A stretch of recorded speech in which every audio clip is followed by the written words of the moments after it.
പെണ്ണെട്ടേണ്ടത് പ്രേമിച്ചിട്ടല്ല. അതിൻ്റെ ഇടയിൽ കൂടെ പറയാം. പെണ്ണെട്ടേണ്ടത് പ്രേമിച്ചിട്ടല്ല. പെണ്ണെട്ടേണ്ടത് എങ്ങനെ? പെണ്ണെട്ടേണ്ടത് സമയമാവുമ്പോൾ മാതാപിതാക്കൾ അന്വേഷിച്ച് കണ്ടെത്തുന്നത്. ഇഷ്ടമുണ്ടെങ്കിൽ കെട്ടിയാൽ മതി, അത് വേറെ കാര്യം. ഇഷ്ടമില്ലാത്തത് കെട്ടുമൊന്നും വേണ്ട, പക്ഷെ കണ്ടെത്തുന്നത് മാതാപിതാക്കളാണ്. എന്താ കാര്യം? അങ്ങനെ കണ്ടെത്താൻ കഴിയുള്ളൂ എന്നുള്ളതാണ്. കാരണം വിവാഹപ്രായമാകുമ്പോൾ പുരുഷന് ചില ദൗർബല്യങ്ങൾ ഉണ്ടായിരിക്കും. അതോ അവൻ്റെ വാപ്പാക്കും മക്കും ഉണ്ടാവില്ല ആ ദൗർബല്യം. അതുകൊണ്ട് കണ്ടെത്താൻ കഴിയുന്നത് അവർക്കാണ്. ഓന് ഇഷ്ടപ്പെട്ടെങ്കിൽ കെട്ടിയാൽ മതി എന്നുള്ളതാണ്. അതുകൊണ്ട് കെട്ടിക്കേണ്ടതും പ്രേമിച്ചിട്ടല്ല, കെട്ടേണ്ടതും പ്രേമിച്ചിട്ടല്ല. പ്രേമിച്ച് കല്യാണം കഴിച്ചാൽ 5 ബുദ്ധിമുട്ടുകൾ എന്തായാലും ഉണ്ടാവും. ചുരുങ്ങിയത് 5 ബുദ്ധിമുട്ട് എന്തായാലും. ആ 5 കാരണങ്ങളെ കൊണ്ട് പ്രണയവിവാഹം പരാജയപ്പെടുകയും ചെയ്യും. പ്രണയവിവാഹം ആത്യന്തികമായി പരാജയമാണ് ഉണ്ടാകുക. വിജയം വളരെയധികം പ്രയാസമാണ്. ആത്യന്തികമായി പരാജയമാണ്. പരാജയത്തിൻ്റെ ഒന്നാം കാരണം ഉമ്മാക്ക് ഇഷ്ടം ഉണ്ടാവില്ല എന്നുള്ളതാണ്. ഉമ്മാക്ക് ഇഷ്ടമില്ലാത്ത എല്ലാ കാര്യവും പരാജയപ്പെടും. അതിനിപ്പോൾ എന്ത് കച്ചവടം തുടങ്ങുകയാണെങ്കിലും ശരി, കുവൈത്തേക്ക് പോവുകയാണെങ്കിലും ശരി, എന്ത് കാര്യമാണെങ്കിലും ഉമ്മാക്ക് ഇഷ്ടമില്ലാത്ത പരാജയപ്പെടും. മറ്റൊരു കാര്യം, പ്രണയം വ്യഭിചാരത്തിലല്ലാതെ തുടങ്ങൂല എന്നുള്ളതാണ്. അത് ഞാൻ പറയുമ്പോൾ ഒരു സംശയം ഉണ്ടാവും, അതിന് വ്യഭിചാരം ഒന്നും ഉണ്ടായിട്ടില്ലല്ലോ, ഒക്കെ ഞങ്ങൾ നിക്കാഹിൻ്റെ ശേഷം ഉണ്ടാവുള്ളൂ എന്ന് ആദ്യം ദിനം തീരുമാനിച്ചതാണല്ലോ എന്ന് തോന്നും.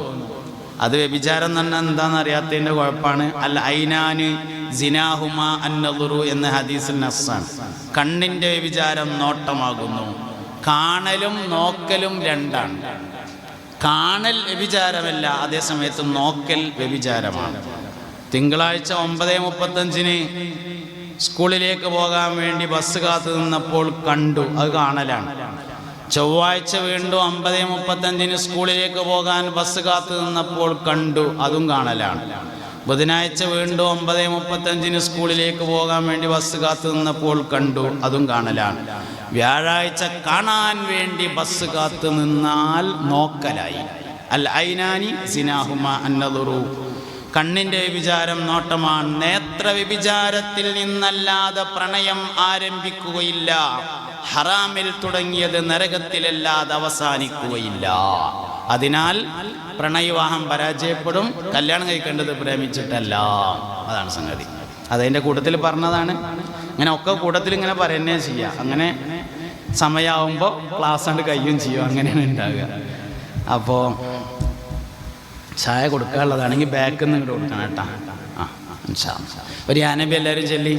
യാനബി സലാം അലൈക്കും യാ റസൂൽ സലാം അലൈക്കും യാ ഹബീബ് സലാം അലൈക്കും സ്വലവാതുല്ലാഹ് അലൈക്കും. മുഅ്മിനീങ്ങളെ, കുടുംബജീവിതത്തിന് വളരെ പ്രധാനപ്പെട്ട ചില കാര്യങ്ങളിൽ ഞാനിങ്ങനെ ഒരു പരന്ന് കിടക്കുന്ന ഒരു ചർച്ചയാണ് ഉദ്ദേശിച്ചത്. അങ്ങനെ ഒരു ഭാഗത്തേക്ക് ഒതുങ്ങിയ ഒരു ചർച്ചയല്ല. അപ്പോൾ വിശാലാർത്ഥത്തിൽ നമ്മൾ കുടുംബത്തെ കാണുമ്പോൾ ആദ്യം കാണേണ്ടത് വാപ്പ എന്നതിനെയാണ്. മനുഷ്യൻ്റെ ജീവിതത്തിലെ ഏറ്റവും പ്രധാനപ്പെട്ട ഭാഗം എന്ന് പറയുന്നത് പിതാവാണ്. അള്ളാഹുവിൻ്റെ ആദ്യത്തെ ഖൽഖ് വാപ്പയാണ്. മനുഷ്യനെ ചേർക്കപ്പെടുന്നത് അവൻ്റെ പിതാവിലേക്കാണ്. മനുഷ്യൻ ഭൂമിയിൽ വരണോ വരണ്ടയോ എന്ന തീരുമാനത്തിൻ്റെ പിന്നിൽ പിതാവാണെന്ന് തട്ടിപ്പുറപ്പെടുന്ന ഇന്ദ്രിയത്തിൽ നിന്ന് നിങ്ങളെ ഞാൻ പടച്ചിരിക്കുന്നു എന്ന ആയത്തിൻ്റെ വിശദീകരണത്തിൽ പറഞ്ഞതായിട്ട് കാണാം. രണ്ടാമത്തത് ഉമ്മ. ഉമ്മാനെ നമ്മളെപ്പോഴും പറയണതാണ്. അതുകൊണ്ട് ഞാൻ ഒന്നാമത്തത് വാപ്പിയും രണ്ടാമത്തത് ഉമ്മയാക്കിയിട്ട് പറഞ്ഞത്. മൂന്നാമത്തത് ഭാര്യ ഭർത്താക്കന്മാർ, ഇണകൾ എന്ന് നമ്മൾ പറയും. സൗജ് സൗജത്ത്. സ്വർഗത്ത് പോവാൻ 5 സർട്ടിഫിക്കറ്റ് വേണ്ടി വരും എന്നാണ്. സ്വർഗത്ത് പോവാൻ 5 സർട്ടിഫിക്കറ്റ് വേണ്ടി വരും. അതിലൊന്ന് ഉമ്മാൻ്റെ സർട്ടിഫിക്കറ്റാണ്. 2 ഭാര്യക്ക് ഭർത്താവിൻ്റെയും ഭർത്താവിന് ഭാര്യയുടേതുമാണ്. അയ്യുമംറഅത്തിൻ മാതത്ത്. വസൗജുഹാ അന്നാ റാദിൻ ദഖലത്തിൽ ജന്ന. ഏതെങ്കിലും ഒരു സ്ത്രീ മരിച്ചു, അവളുടെ ഭർത്താവ് അവളെ തൊട്ട് തൃപ്തിപ്പെട്ടവനാണെങ്കിൽ അവൾ സ്വർഗത്തിൽ കടന്നു എന്ന് ഹബീബുനാ റസൂലുള്ളാഹി സ്വല്ലല്ലാഹു അലൈഹി വസല്ലം. ഭാര്യ ഭർത്തൃ ജീവിതത്തിന്റെ വിജയം എന്ന് പറയുന്നത് സ്വഭാവത്തിന്റെ വിജയമാണ്. ഇസ്ലാമിലെ വിവാഹം എന്നത് സ്വർഗത്തിൽ നിന്ന് തുടങ്ങി സ്വർഗത്തിൽ അവസാനിക്കുന്നതാണ്. ആദം നബി അലൈഹിസ്സലാം സ്വർഗത്തിൽ തുടങ്ങിയതാണ്.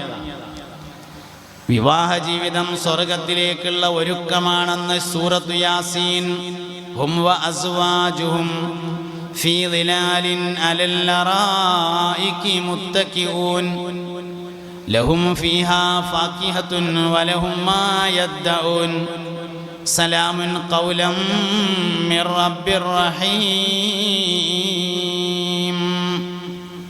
അങ്ങനെയാണ്. അപ്പം അതുകൊണ്ട് വിവാഹത്തിൻ്റെ പരിസമാപ്തി എന്ന് പറയുന്നത് സ്വർഗത്തിലാണ്. സ്വർഗത്തിൽ എല്ലാവരും ഇണകളാണ്. ഹും വഅസ്വാജുഹും ഫീ ദിലാലിൻ, അവരും അവരുടെ ഇണകളും സ്വർഗത്തിൽ മരത്തിൻ്റെ താഴ്ഭാഗത്ത് അരീക്കത്ത് എന്ന കട്ടിലിൽ മേൽ ചാരിയിരിക്കും. ഏത് ഭാര്യ, ഏത് ഭർത്താവ്? ദുന്യാവത്ത് അതേ ഭാര്യയും ദുന്യാവത്ത് അതേ ഭർത്താവും. അപ്പോൾ ഉമ്മു സലമ ബീവി റളിയല്ലാഹു അൻഹ നബിയോട് ചോദിച്ചു സല്ലല്ലാഹു അലൈഹി വസല്ലം, അല്ലാഹുവിൻ്റെ റസൂലേ സല്ലല്ലാഹു അലൈഹി വസല്ലം, ദുനിയാവിൽ വെച്ച് ഒരു സ്ത്രീയെ 2 പുരുഷന്മാർ കല്യാണം കഴിച്ചിരുന്നു എന്ന് വിചാരിക്കുക. ആദ്യം ഒരു പെണ്ണിനെ ഒരാൾ കല്യാണം കഴിച്ചു, പിന്നെ അയാൾ മരണപ്പെട്ടു. രണ്ടാമതൊരാൾ ആ പെണ്ണിനെ കല്യാണം കഴിച്ചാൽ നാളെ സ്വർഗത്തിൽ വരുമ്പോൾ ഏത് ഭർത്താവിൻ്റെ കൂടെയായിരിക്കും ആ സ്ത്രീ ജീവിക്കുക നബിയേ എന്ന് ചോദിച്ചു. നല്ല ചോദ്യമാണ്. ഒരു പെണ്ണിനെ ആദ്യ ഒരാൾ കല്യാണം കഴിച്ചു, അയാൾ മരിച്ചു. പിന്നെ രണ്ടാമതൊരാൾ കല്യാണം കഴിച്ചു. അപ്പോൾ സ്വാഭാവികമായിട്ടും ആ സ്ത്രീക്ക് 2 ഭർത്താക്കന്മാരുണ്ട്. ഇതിൽ ഏത് ഭർത്താവിൻ്റെ കൂടെയാണ് നാളെ സ്വർഗത്തിൽ ഉണ്ടാകുക? സയ്യിദത്തുനാ ഉമ്മു സലമ റളിയല്ലാഹു അൻഹ. ആ സമയത്ത് നബി തങ്ങൾ പറഞ്ഞു സല്ലല്ലാഹു അലൈഹി വസല്ലം, ഉമ്മു സലമ, സ്വഭാവത്താൽ ഏറ്റവും നന്നായി നിന്നോട് പെരുമാറിയത് ഏത് ഭർത്താവാണോ ആ ഭർത്താവിനെ നീ നാളെ സ്വർഗത്തിൽ വെച്ചുകൊണ്ട് തെരഞ്ഞെടുക്കുന്നതാണ് ഉമ്മു സലമ. സ്വഭാവത്താൽ ഏറ്റവും നന്നായി നിന്നോട് പെരുമാറിയ ആളെ നീ തെരഞ്ഞെടുക്കും. ഈ ഹദീസിൽ 2 സ്വകാര്യം ഉണ്ട് എന്നാണ്. ഒന്നാമത് സ്വകാര്യം, ദുന്യാവിലെ ഭാര്യ ഭർത്താവ് ഇണകൾ സ്വർഗത്തിൽ ഒരുമിച്ച് കൂടാനുള്ള മാനദണ്ഡം സൽസ്വഭാവമാണ് എന്ന സ്വകാര്യം അതിലുണ്ട്. രണ്ടാമതായാലും ഒരു സ്വകാര്യം കൂടിയുണ്ട്. ഉമ്മു സലമ ബീവിന്റെ 2ാമത്തെ ഭർത്താവ് മുത്തുനബിയാണ് സല്ലല്ലാഹു അലൈഹി വസല്ലം. ലോകത്ത് പുണ്യനബിന്റെ അത്ര സൽസ്വഭാവം വേറെ ആർക്കും ഏതായാലും ഉണ്ടാവില്ല. അപ്പോ എൻ്റെ പുതിയാപ്പള ഞാൻ തന്നെ ഇക്കാരം അതിൻ്റെ ഉള്ളിലുണ്ട്. അതാണ് അതിലെ 2ാമത്തെ സ്വകാര്യം. അതാണ് ഉമ്മു സലമ ബീവിയുടെ ചോദ്യം. അതന്നെയാണ് സ്വർഗത്തിൽ നിങ്ങളെന്നല്ലേ ഇക്കാരം തന്നെയാണ് ആ ചോദ്യത്തിലുള്ളത്. അത് ഉത്തരത്തിൽ മറച്ചു വെക്കുകയും ചെയ്തിട്ടുണ്ട്. മുത്തുനബി വഫാത്താവുമ്പോൾ സല്ലല്ലാഹു അലൈഹി വസല്ലം 9 ഭാര്യമാർ ജീവിച്ചിരിപ്പുണ്ട് എന്ന് പറഞ്ഞാൽ 9 ജീവിക്കുന്ന സ്വഭാവത്തിൻ്റെ സർട്ടിഫിക്കറ്റാണത്. അന്തിസ്നീനിസ്വാതിൻ വഫാത്തുൽ മുസ്തഫ ഖുയ്യിർന ഫഖ്തറിന നബിയൽ മുഖ്തഫ ആയിഷത്തും വഹഫ്സത്തും വസൗദാ സോഫിയത്തും മൈമുനത്തും വറംല ഹിന്ദും വസൈനബും കദാ ജുവൈരിയ ലിൽമുഅ്മിനീന ഉമ്മഹാത്തുൻ മർദിയ. മുസ്തഫ നബി സല്ലല്ലാഹു അലൈഹി വസല്ലം വഫാത്താവുമ്പോൾ ജീവിച്ചിരിപ്പുള്ള 9 ഭാര്യമാർ, അവർ ഉമ്മാത്തുൽ മുഅ്മിനീൻ എന്ന പേരിൽ, മുഅ്മിനീങ്ങളുടെ ഉമ്മമാർ എന്ന പേരിലാണ് അറിയപ്പെടുന്നത്. നബി തങ്ങളുടെ സ്വഭാവത്തിന് സർട്ടിഫിക്കറ്റാണത്. മുസ്തഫ നബി സല്ലല്ലാഹു അലൈഹി വസല്ലം വഫാത്തായിട്ട് ഏറ്റവും കൂടുതൽ കാലം ജീവിച്ചിരുന്നത് ആയിഷ ബീവിയാണ്. നബി തങ്ങൾ വഫാത്താവുമ്പോൾ പ്രായത്താൽ ഏറ്റവും ചെറുതും ആയിഷ ബീവി തന്നെയാണ് റളിയല്ലാഹു അൻഹ. ആയിഷ ബീവി റളിയല്ലാഹു അൻഹയോട് മുസ്തഫ നബി സല്ലല്ലാഹു അലൈഹി വസല്ലം വഫാത്തായിട്ട് 20 കൊല്ലം കഴിഞ്ഞിട്ട് ഒരു സഹാബി ചോദിച്ചു, മോനെ എടാ ഞാൻ ബാക്കിൽ നിന്ന് ഇങ്ങോട്ട് കൊടുക്കാൻ പറഞ്ഞിരുന്നു, ഇജ്ജ് എടുക്കപ്പോൾ കൊണ്ടുവരണേ, ബാക്കിൽ നിന്ന് ഇങ്ങോട്ട് കൊടുക്കിട്ടാ നല്ല കുട്ടികളായിട്ട്. ആ ഈ കുട്ടിക്ക് ഒന്ന് കൊടുത്തു, മോനെ വാ ഉസ്താദിൻ്റെ കുട്ടിക്ക് ഒന്ന് കൊടുത്തു, ബാക്കി ഇനി നമുക്ക് പിന്നെ ലാസ്റ്റ് കൊടുത്താൽ മതി ഇൻഷാ അല്ലാഹ്.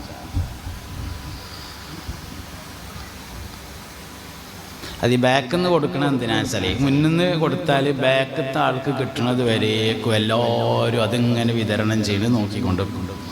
ബാക്കിൽ നിന്ന് കൊടുത്താൽ അത് കൈ കിട്ടിക്കഴിഞ്ഞാൽ പിന്നെ അതിനോടുള്ള സംഗതി കഴിഞ്ഞു, കിട്ടുന്നത് വരെ ഉണ്ട് എന്നുള്ളതാണ്. അപ്പോൾ ബാക്കിൽ നിന്ന് ഇങ്ങനെ കിട്ടി പോരുമ്പോൾ കിട്ടുന്നവരൊക്കെ പിന്നെ അങ്ങോട്ട് ഇങ്ങനെ നോക്കിക്കോളും, മുന്നിലുള്ളവരെ കാണാത്തതുകൊണ്ട് ഓരും നോക്കിക്കോളും. അപ്പോൾ ഇങ്ങനെ വയത് ഇങ്ങനെ ഉഷാറായിട്ട് പറയാമെന്നുള്ളതാണ് അതിൻ്റെ ഒരു സൗകര്യം. അതിനാണ് ബാക്കിൽ നിന്ന് കൊടുക്കാൻ പറഞ്ഞത്. നമ്മൾ അതിൻ്റെ ഇടയിൽ വേറെ വിഷയങ്ങൾ കയറണ്ട, നമുക്ക് പറയുന്ന വിഷയം തന്നെ ഇങ്ങനെ മുഴുവനാക്കുന്നു. അദബിൽ വെച്ച് ഏറ്റവും വലിയ അദബ് ഭക്ഷണത്തോടുള്ള അദബാണ് എന്ന് പറയലുണ്ട്. എത്ര മര്യാദയുള്ള സദസ്സിൽ നമ്മളിരിക്കുകയാണെങ്കിലും തിന്നാൻ കണ്ട എല്ലാ മര്യാദയും പോകും, അങ്ങനെ ഉണ്ടാകുക. നമ്മൾ വളരെ നല്ലോണം ശ്രദ്ധിച്ചിങ്ങനെ ഇരിക്കുന്നതിൻ്റെ ഇടയിൽ ഒരു 6 റൂട്ട് ബിസ്ക്കറ്റിൻ്റെ ഓരോ പൊട്ടൻ കൊടുത്താൽ മതി, അതോടുകൂടെ എല്ലാം മര്യാദയാണോ. അങ്ങനെയാണ് മനുഷ്യൻ്റെ ഒരു പൊതുവായൊരു സ്വഭാവം, അങ്ങനെയാണ്. എല്ലാവരും അങ്ങനെയൊന്നല്ല കേട്ടോ, പൊതുവായൊരു സ്വഭാവം അങ്ങനെയാണ്. അപ്പോൾ അത് ബാക്കിൽ നിന്ന് ഇങ്ങനെ കിട്ടുമ്പോൾ അതൊരു മട്ടത്തിൽ അങ്ങനെ കൈ കിട്ടിയവർ പിന്നെ ഏതായാലും കിട്ടിയല്ലോ എന്ന് വിചാരിച്ചിട്ട് അങ്ങനെ, മറ്റേ മുന്നിൽ നിന്ന് ഇങ്ങനെ കൊടുക്കുമ്പോൾ എന്നാ ഇപ്പം ഇങ്ങനെ കൊടുത്താൽ ബാക്കിക്ക് ഇപ്പോൾ അത് എത്തുക, അങ്ങനെ ആലോചിച്ചുകൊണ്ടിരിക്കുന്നുണ്ടെന്നാണ്.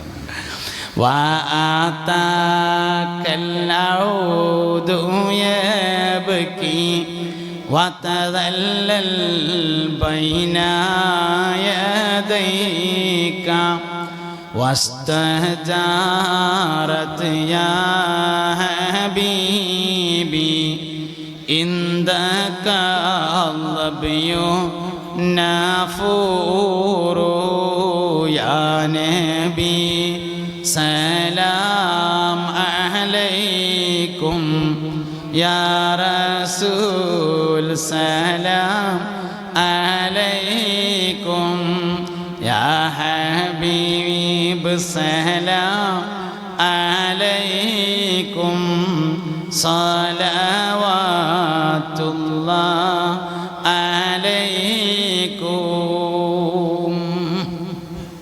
മുഅ്മിനീങ്ങളെ, അപ്പോൾ കുടുംബജീവിതത്തിൽ ഫസ്റ്റ് കുടുംബജീവിതം നന്നാവാൻ ആദ്യമായി ചെയ്യേണ്ടുന്ന ചില കാര്യങ്ങളെക്കുറിച്ചാണ് ഞാൻ പറഞ്ഞത്. ഒന്ന് സ്വഭാവം നന്നാവുക എന്നുള്ളതാണ് കുടുംബജീവിതത്തിൻ്റെ ഏറ്റവും അസ്ല്. ഈ സ്വഭാവം നന്നാവുക എന്ന് പറഞ്ഞാൽ ഞാൻ സൽസ്വഭാവിയാന്ന് ഞാൻ പറഞ്ഞിട്ടൊരു കാര്യമില്ല, മറ്റുള്ളവർ പറയണം അയാൾ സൽസ്വഭാവിയാണ്. ഞാൻ സൽസ്വഭാവിയാന്ന് എനിക്കെന്തായാലും അഭിപ്രായം ഉണ്ടാവും, അതുകൊണ്ടൊരു കാര്യമില്ല.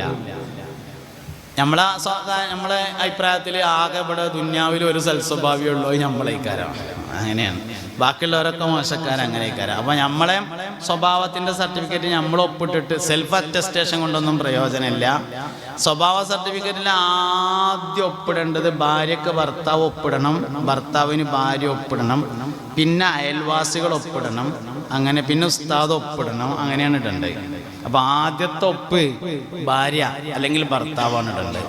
സ്വഭാവം അവർക്കാണ് മനസ്സിലാക്കുക എന്നുള്ളതാണ്. അതുകൊണ്ട് നാളെ സ്വർഗത്തിൽ ആരായിരിക്കും ഭർത്താവ് എന്ന് ചോദിച്ചപ്പോൾ പറഞ്ഞു, സ്വഭാവത്താൽ ഏറ്റവും നന്നായ ആളെ നീ തിരഞ്ഞെടുക്കും. എങ്ങനെ സൽസ്വഭാവിയാകുക? സൽസ്വഭാവിയാന്ന് പറഞ്ഞു പോയിട്ട് വരില്ലല്ലോ, അല്ലേ? എങ്ങനെയാവുക? മനുഷ്യന് സ്വഭാവങ്ങൾ എന്ന് പറഞ്ഞാൽ 20 എണ്ണമാണ്. 20 സ്വഭാവമാണ് മനുഷ്യനുള്ളത്. 20 എണ്ണവും നല്ലൽക്കും ഉപയോഗിക്കാൻ പറ്റും, 20 എണ്ണവും കേടെടുത്തിയിട്ട് ഉപയോഗിക്കാൻ പറ്റും. സ്വഭാവങ്ങൾ 20 എണ്ണമാണ്. നല്ലൽക്ക് ഉപയോഗിക്കുമ്പോൾ അതിന് വേറെ പേര് പറയും, ചീത്തലക്ക് ഉപയോഗിച്ചാൽ അതിന് വേറെ പേര് അറിയും. ഇപ്പം നമ്മളിങ്ങനെ അങ്ങാടി കൂടെ ഇങ്ങനെ പോകുമ്പോൾ ഒരു സാധുവായ ഒരു ഫക്കീറായ മനുഷ്യനെ കണ്ടു. അയാൾ ഭക്ഷണമൊന്നും കഴിച്ചിട്ടില്ല. അപ്പം എന്തേലും ഭക്ഷണം കഴിച്ചിട്ടില്ല, ഒരു ചായക്കായി തരുമോ എന്ന് ചോദിച്ചു. അപ്പോൾ അങ്ങനെ ആലോചിച്ച് നമ്മളിപ്പോൾ അങ്ങനെ ഒരു 10 റുപ്യ ചായക്ക് കൊടുത്താൽ അയാൾ അതുകൊണ്ട് എന്തെങ്കിലും കള്ളുടിച്ചാലോ അതൊക്കെ ഇങ്ങനെ ആലോചിച്ചങ്ങാണ്ട് കൊടുക്കാനാവില്ല. പണ്ടും ഞാൻ പറഞ്ഞു കേട്ടിട്ടുണ്ട് ഇങ്ങനെ പിരിക്കണ പലരും കള്ളുടിക്കലാന്നൊക്കെ കേട്ടിട്ടുണ്ട് എന്ന് പറഞ്ഞ് അത് കൊടുത്തില്ലെങ്കിൽ അതിന് നമ്മൾ പറയണ പേര് ബുഖല് എന്നാണ്, പിശുക്ക്. അതിൻ്റെ പേര് പിഷ്കെന്നാണ്. അങ്ങനെയൊന്നും നോക്കേണ്ട ആവശ്യമില്ല. അതാണ് വാങ്ങിക്കാണ്ട് അങ്ങനെ കള്ള് ഷാപ്പൊക്കെ പോവുകയാണെങ്കിൽ പിന്നെ ഒന്നിങ്ങനെ ബാക്കിക്ക് നിൽക്കാം. അല്ലാതെ അങ്ങനെ ആലോചിച്ചുണ്ടാക്കിയിട്ട് എന്തെങ്കിലും ഓൻ ഈ പൈസ കൊണ്ട് കള്ളുടിച്ചാൽ എന്താ കാട്ടുക എന്നൊക്കെ ആലോചിച്ചിട്ട് അതിന് പിഷ്ക് എന്ന് തന്നെ പേര്. വല്യമ്മക്ക് ഗോരോചനാദി ഗുളിക വാങ്ങാൻ വേണ്ടിയിട്ട് 10 റുപ്യം കീശയിൽ വെച്ചിട്ട് അങ്ങാടിക്ക് ഇങ്ങനെ പോകുമ്പോൾ ഒരു സാധുവായ മനുഷ്യനെ കണ്ടിട്ട് അയാൾ എന്തേലും തരുമോ എന്ന് ചോദിച്ചു. അപ്പോൾ വല്യമ്മാൻ്റെ ഗോരോചനാദിയുടെ പൈസ കൊടുക്കാതിരിക്കുന്നതിൻ്റെ പേര് സൂക്ഷ്മത എന്നാണ്. സാധനം രണ്ടും 10 റുപ്യ കൊടുക്കാതിരിക്കലാണ്. ഒന്ന് പിശുക്കാണ്, മറ്റൊന്ന് സൂക്ഷ്മതയാണ്. ഇതാണ് സംഗതി. ഇങ്ങനെ 20 എണ്ണം ഉണ്ട് എന്നാണ്. ആ 20ഉം ക്ലിയർ ആകുമ്പോഴാണ് സൽസ്വഭാവിയാകുക. എന്നാൽ സൽസ്വഭാവിയാകാനുള്ള ഒറ്റമൂലി ഇതാണ്, ഇനി പറയാൻ പോണതാണ്. ഒരിക്കൽ മുസ്തഫായ നബി സല്ലല്ലാഹു അലൈഹി വസല്ലമ തങ്ങളുടെ ഹദ്റത്തിൽ മലമ്പ്രദേശത്ത് ആടിനെ വിറ്റുകൊണ്ട് ആടിനെ നോക്കിക്കൊണ്ട് താമസിക്കുന്ന ഒരു സ്വഹാബി വര്യൻ വന്നു. കുറേ സമയം സദസ്സിൽ ഇരുന്നതിന് ശേഷം അദ്ദേഹം എഴുന്നേറ്റ് നിന്നുകൊണ്ട് ഒരു ചോദ്യം ചോദിച്ചു. മദ്ദീനു യാ റസൂലല്ലാഹ്, അള്ളാഹുവിൻ്റെ റസൂലേ ദീന് കാരണം എന്താന്ന് ചോദിച്ചു. മുസ്ലിമായ ആൾ തന്നെയാണ്, സ്വഹാബിയാണ്. പിന്നെന്തിനാ ചോദ്യം എന്ന് ചോദിച്ചാൽ നാട്ടിൽ പോയിട്ട് പറഞ്ഞു കൊടുക്കാനായിരിക്കും ഇസ്ലാം ദീൻ എന്താണെന്ന്. നബി തങ്ങൾ അതിന് മറുപടി പറഞ്ഞു, അദ്ദീനു ഹുസ്നുൽ ഖുലുഖ്, ദീൻ എന്നാൽ സൽസ്വഭാവമാണ് എന്ന് പറഞ്ഞു. അപ്പം ഒരു പ്രതീക്ഷ മറുപടിയല്ല. കാരണം അത് ഒറ്റ വാക്കിൽ മറുപടി ഒതുങ്ങി അത് പ്രസംഗിക്കാൻ കഴിയൂലല്ലോ. നാട്ടിൽ പോയിട്ട് പ്രസംഗിക്കാൻ മാറ്ററാണ് മൂപ്പർ ചോദിക്കണതേ. ഇതെങ്ങനെ പ്രസംഗിക്കുക? അഊദു ബില്ലാഹി മിനശ് ശൈത്വാനിർ റജീം ബിസ്മില്ലാഹിർ റഹ്മാനിർ റഹീം അമ്മാ ബഅദ് അദ്ദീനു ഹുസ്നുൽ ഖുലുഖ് വആഖിറു ദഅവാനാ അൽഹംദുലില്ലാഹി റബ്ബിൽ ആലമീൻ. പ്രസംഗിക്കാൻ പറ്റില്ല. അപ്പോൾ അവിടെ തന്നെ ഇരുന്ന് കുറേ നേരം. ചിരി കൂടെ കാര്യം പോകരുത് കേട്ടോ. നിങ്ങൾ ചിരിക്കാൻ വേണ്ടി ഞാൻ പറയണതല്ല, മനസ്സിലാക്കാൻ വേണ്ടി പറയുന്നതാണ്. ചിരി വരുന്നതിന് കുഴപ്പമൊന്നുമില്ല, കാര്യം എൻ്റെ ഉള്ളിൽ കൂടെ പോകരുത്. കുറേ സമയം രണ്ടാമത് ഇരുന്നിട്ട് പിന്നെ എഴുന്നേറ്റുകൊണ്ട് ചോദിച്ചു, മദ്ദീനു യാ റസൂലല്ലാഹ് എന്ന് ചോദിച്ചു സല്ലല്ലാഹു അലൈഹി വസല്ലം. പഴയ മറുപടി തന്നെ പറഞ്ഞു. മൂന്നാമതും ചോദിച്ചു, അപ്പോഴും പഴയ മറുപടി തന്നെ പറഞ്ഞപ്പോൾ അദ്ദേഹം പോകാൻ വേണ്ടി ഒരുങ്ങിയപ്പോൾ നബി തങ്ങൾ ഇങ്ങോട്ട് തന്നെ വിളിച്ചു സല്ലല്ലാഹു അലൈഹി വസല്ലം. എന്നിട്ട് തിരിച്ചു ചോദിച്ചു, വമാ ഹുസ്നുൽ ഖുലുഖി, സൽസ്വഭാവം എന്ന് പറഞ്ഞാൽ എന്താന്ന് ഇപ്പം എനിക്ക് മനസ്സിലായോ? ദീനി എന്ന് പറഞ്ഞാൽ സൽസ്വഭാവമാണ്. സൽസ്വഭാവം എന്താന്ന് മനസ്സിലായോ എന്ന് ചോദിച്ചു. അപ്പോൾ അദ്ദേഹം പറഞ്ഞു, അല്ലാഹു വറസൂലുഹു അഅലം, അള്ളാഹുവിനും അവൻ്റെ റസൂലിനും അറിയാന്ന് പറഞ്ഞപ്പോൾ പറഞ്ഞു, ലാ തഗ്ളബ് അഹദാ, നീ ആരോടും ദേഷ്യപ്പെടാതിരിക്കുന്നതിനാണ് സൽസ്വഭാവം എന്ന് പറയുന്നത്. നമ്മളെ നാടൻ മലയാളത്തിൽ പറഞ്ഞാൽ അനക്ക് ഈറ പിടിക്കാതിരിക്കണേന് സൽസ്വഭാവം എന്ന് പറയുന്നു.